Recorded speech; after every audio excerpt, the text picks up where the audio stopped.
Assalamualaikum warahmatullahi wabarakatuh. Waalaikumsalam warahmatullahi wabarakatuh. Baiklah Anda semua, sebelum kita memulai pelajaran, marilah kita membaca doa. Coba ketua dipimpin untuk membaca doanya Ananda. Sebelum kita mulai belajar, ada baiknya kita berdoa dulu. Berdoa dimulai. Bismillahirrahmanirrahim. Rabbi shrahli sadri wa yassir li amri wahlul 'uqdatam min lisani yafqahu qawli. Apa kabar Ananda semua? Sehat ya, sehat kalian, sehat saja. Allahu Akbar. Ibu absen dulu. Siapa yang tidak hadir Ananda hari ini? Ya, Aji. Kenapa dia nak? Sakit.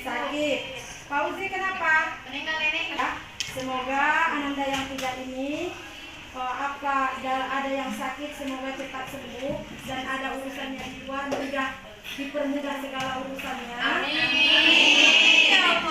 Semuanya hari tentang fikih juga ya, masalah fikih. Nah, kemarin kita sudah mempelajari apa itu fikih.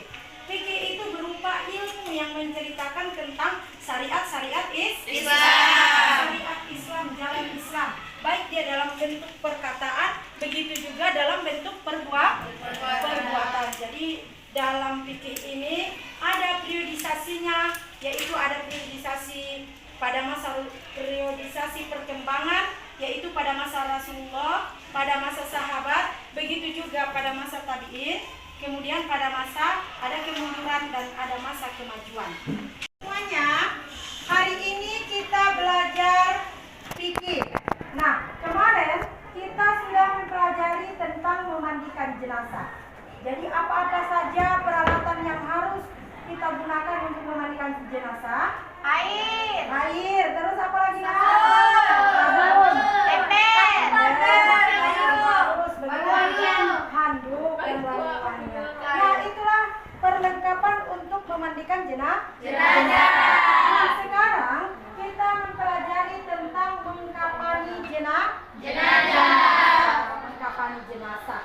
Nah, adapun tujuan pembelajaran kita pada hari ini, yang pertama kita tahu apa sih kain kafan itu. Nah, kita tahu. Jadi, ada yang tahu dengan kain kafan? Ada. Apa? Nah, silakan. Ada yang lainnya?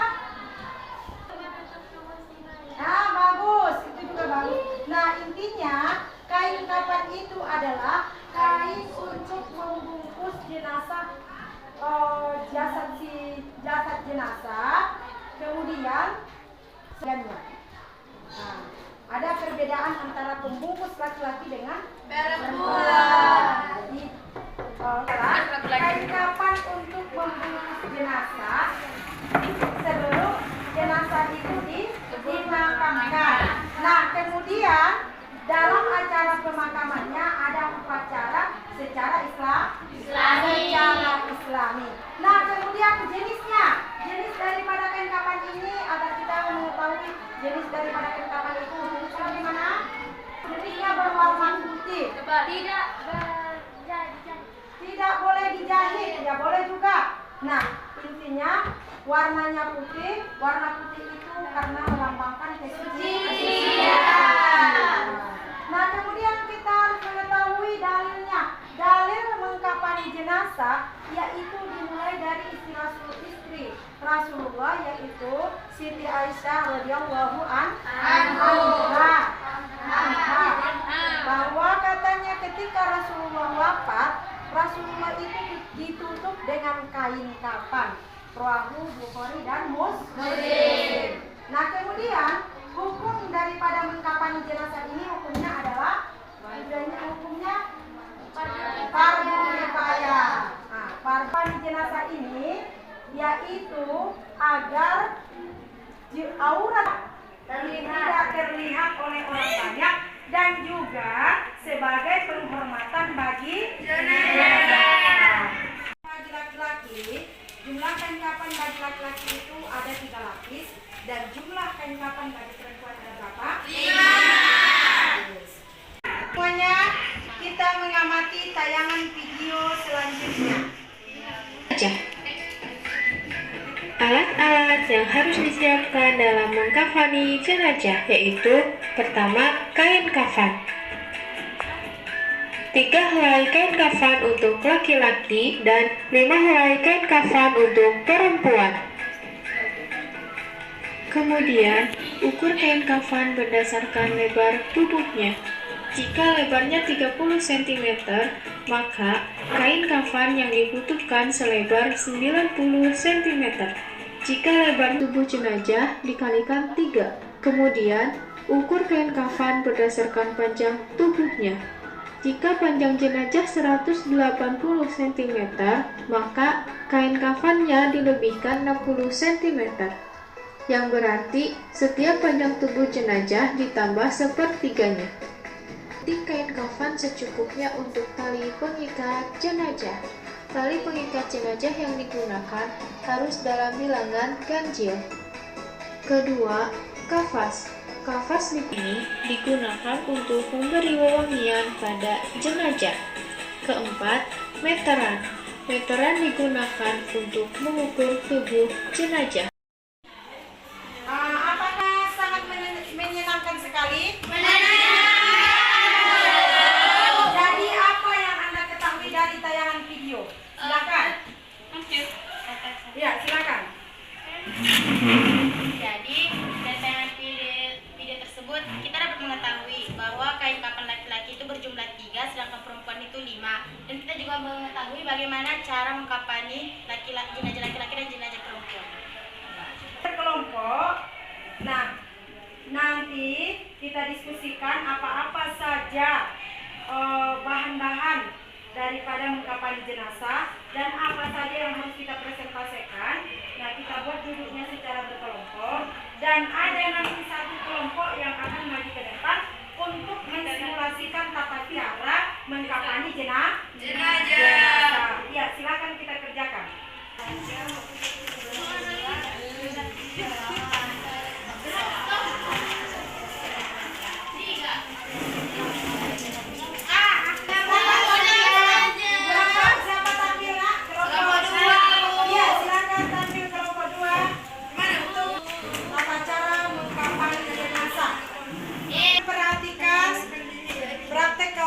Tentang tata cara mengkafani jenazah.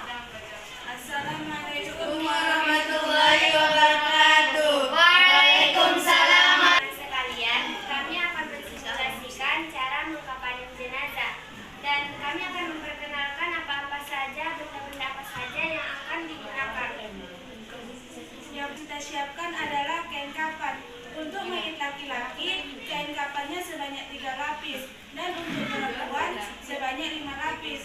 Selain itu, ada yang harus kita persiapkan adalah wangi-wangian, kapas dan juga kapur barus. Setelah itu, gunting kain kafan untuk sebagai tali kain kafan.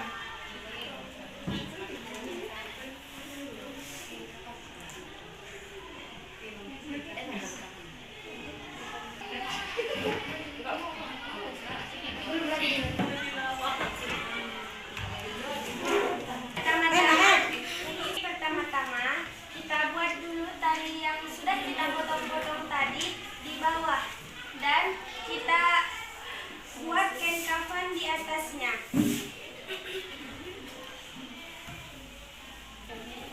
Lalu letakkan mayit, kasih pewangi kepada badan mayit dan kain kafannya. Taruh kapas kepada bagian yang berlubang seperti dan lipat-lipatan seperti hidung dan seperti telinga.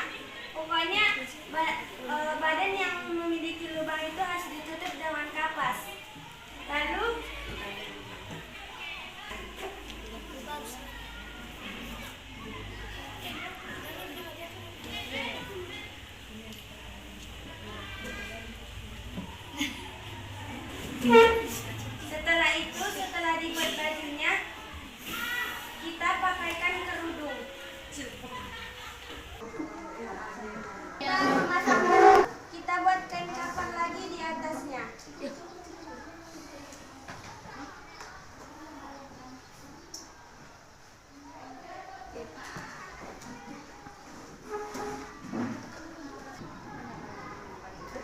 Baca. Setelah itu kita gulung kain kafannya.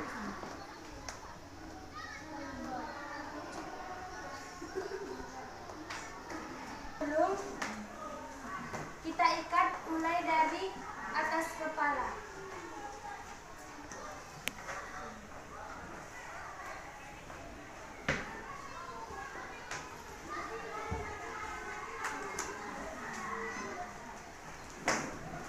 Ikat di bagian dada.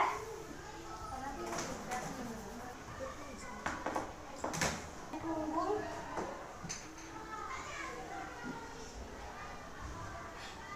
Lalu di bagian lutut.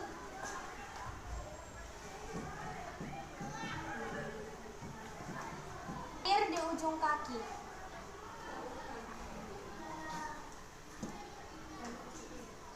Sekian yang dapat kami sampaikan. Kurang dan lebihnya kami mohon maaf. Tampilan kawan kita tadi, apakah ada pertanyaan dari kelompok lain? Ada, Bu. Ada, Bu. Dari di sini saya akan memberikan pertanyaan. Jadi gini Kak, apa tujuannya lubang hidung dengan lubang telinga ditutup dengan kapas? Mengapa lubang hidung dan telinga ditutupi pada bagian lubang-lubang agar cairan-cairannya tidak keluar, Kak? Mengkafani jenazah. Nah, tujuannya itu supaya untuk menutupi badan jenazah dan untuk menjaga kehormatan jenazah. Hanya benar. Kedua, dan bagaimana apa cara mengkafani jenazah. Nah, nanti ada salah satu di antara kita yang akan menyimpulkan dari hasil presentase mengkafani jenazah. Kami simpulkan di sini bahwa tata cara mengkafani jenazah dan kegunaan kain kafan untuk si jenazah yaitu untuk menutupi aurat si jenazah dan juga sabazah. Selain itu, kain kafan untuk laki-laki berjumlah 3 lapis dan untuk perempuan berjumlah 5 lapis. Selain itu, bahan-bahan yang lainnya ada kapas sebagai penutup lubang, wangi-wangian seperti minyak cendana dan juga kapur barus. kesimpulan dari kelompok kami, kurang lebihnya kami mohon maaf. Dari tata cara mengkafani jenazah tadi, ada kelompok yang mau menyimpulkan dari pemaparan tentang mengkafani jenazah. Jadi kesimpulannya yaitu kita mengetahui tata cara mengkafani jenazah. Kita tahu alat-alatnya seperti kapas, kain kafan, wangi-wangian, dan meja. Juga untuk menutup aurat dan tanda penghormatan. Kapas fungsinya untuk menutup lubang agar tidak keluar cairan dan tidak masuk ulat ke dalam lubang-lubang tersebut. Baru wangi-wangian untuk kain digunakan untuk badan dan kain kafan. Assalamualaikum warahmatullahi wabarakatuh. Aku yang telah memaparkan hasil kalau kita mengkafani jenazah, ini hukumnya adalah fardu kifayah.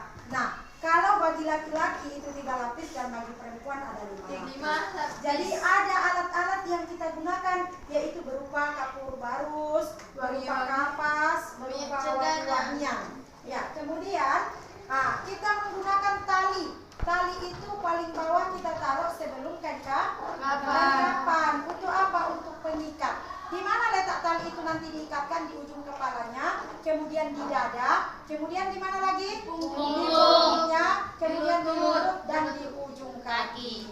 Nah, itulah hasil kesimpulan dari tentang mengkafani jenazah. Nah, sekarang kita akan mengerjakan tugas tentang tugas individu ya, mengkafani jenazah. Tugas kita kerjakan di rumah.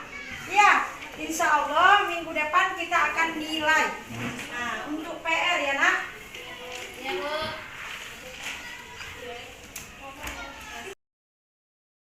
Anda semuanya, apakah pembelajaran hari ini sangat menyenangkan? Ya, nanti biar bisa kita ketika kita terjun ke masyarakat bisa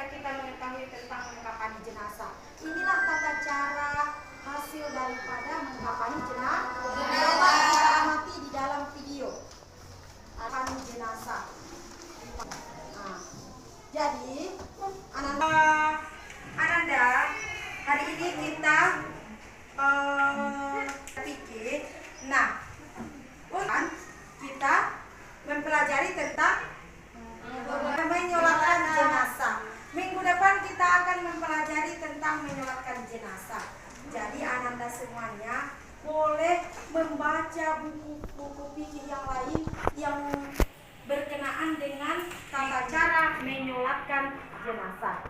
Jadi anak-anak semuanya, setelah ini jangan kalian keluyuran kemana-mana. Nah, selalu menjaga sholat yang 5 waktu dan selalu patuh kepada orang tua dan patuh kepada guru. Tentang mengkafani jenazah ada. Jadi agar kita suatu waktu nanti kita terjun bermasyarakat, kita bisa mengerjakan fardu kifayah terhadap jenazah. Nah, demikianlah pembelajaran kita. Marilah kita tutup pembelajaran kita ini dengan bacaan hamalah. Alhamdulillah.